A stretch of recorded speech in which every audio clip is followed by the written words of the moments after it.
But before we get started, I'm just going to throw this up there.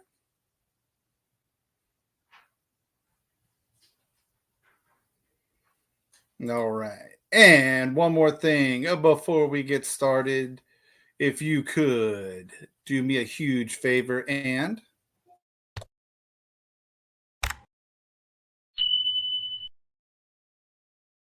that like, subscribe, and notification bell to help grow the channel. I would greatly appreciate that. So let's get our first thing up. We're going to be talking about Gladiator 2. Are you not entertained? Are you not entertained? Is this not why you are here? Now, I wish I could absolutely say when I watched Gladiator 2, Maximus, that I was entertained, but I was absolutely not entertained. This movie was literally a basic repeat of the original Gladiator, just with different characters. You had Pedro Pascal, Denzel Washington, just in the movie, and even Denzel couldn't save this movie for me, not one bit. Just horrible, horrible, horrible all around. But we'll talk more about that. So, I mean, like I said, here's your stars: Denzel, Pedro. Can we please, for the love of everything that's good in this world, stop casting Pedro Pascal in every movie? I get it; he's the hot ticket, he's the hot item. But man, oh man, he served no purpose in this movie other than to represent maybe Maximus a little bit. And why I mean by that, and some of the actions that Maximus did in the original by going around and getting the senators to do his bidding to try to overthrow the emperors. And so he filled some of those roles, while his son Lucius, and maybe, and you can correct me wrong in the comments if you'd like, maybe in the original Gladiator they hinted that Lucius might be his father. I can't remember, but I don't recall it.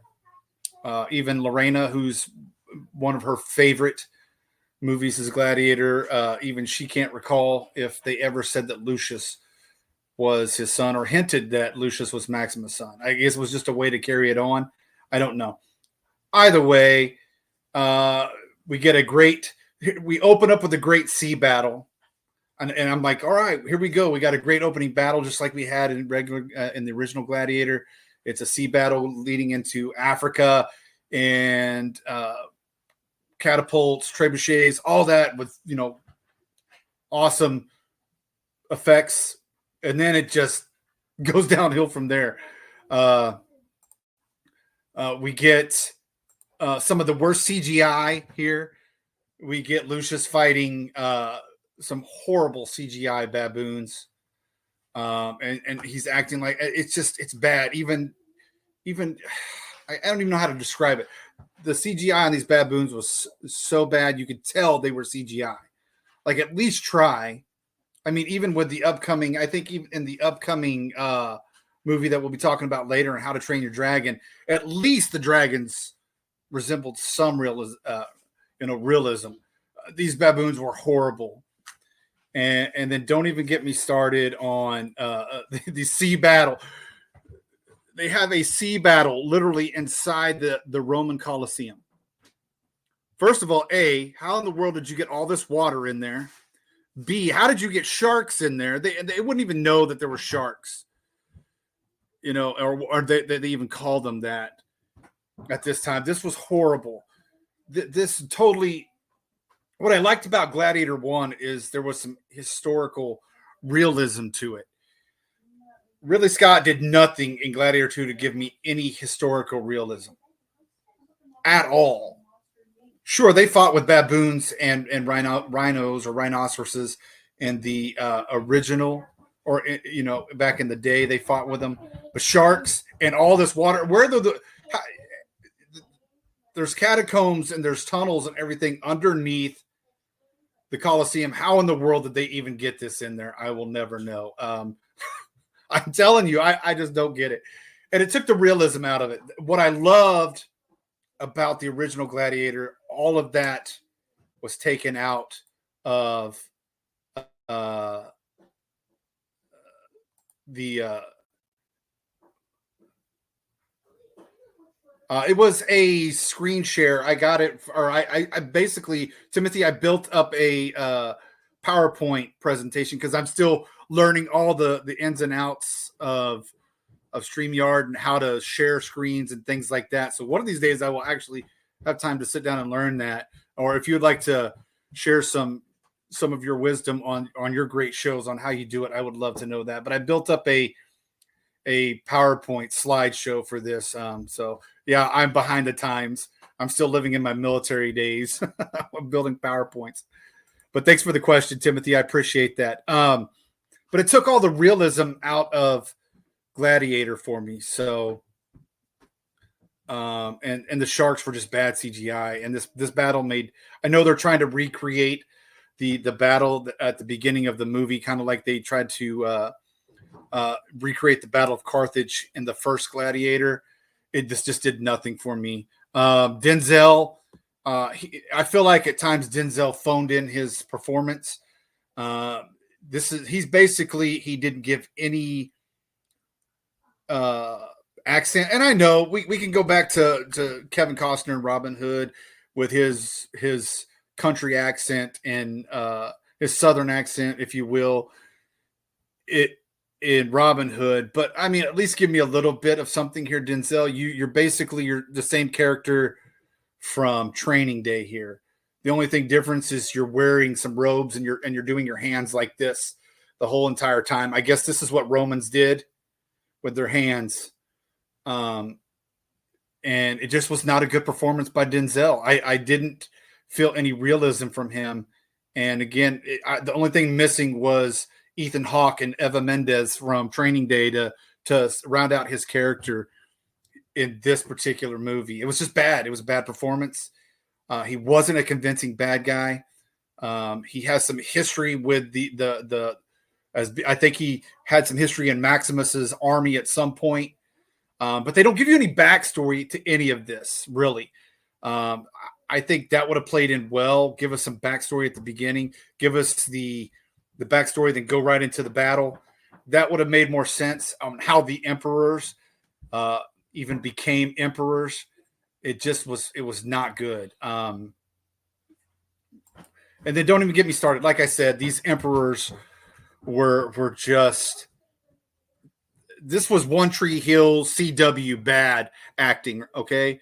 These emperors, again, no backstory, no nothing. Apparently the entirety of Rome hates these guys, and they're supposed to be close to, like, I guess, Commodus or whatever the case may be. But these guys were just horrible actors. And there was, again, no realism, and how they even got into power, I don't know. Backstory, give us something. But they didn't. And then again, like I said, Pedro Pascal is just there to try to draw, with him and Denzel, I guess, try to draw a crowd, because there was no cohesion in this movie whatsoever. The story was bad. The storyline was basically a repeat of Gladiator 1, kind of like The Force Awakens with Star Wars. It was just a repeat of New Hope. This is what they did with this, and it was just bad. And these actors are CW actors bad. And they weren't real. They didn't even feel real to me at all. So on this, I give Gladiator 2 the Commodus thumbs down.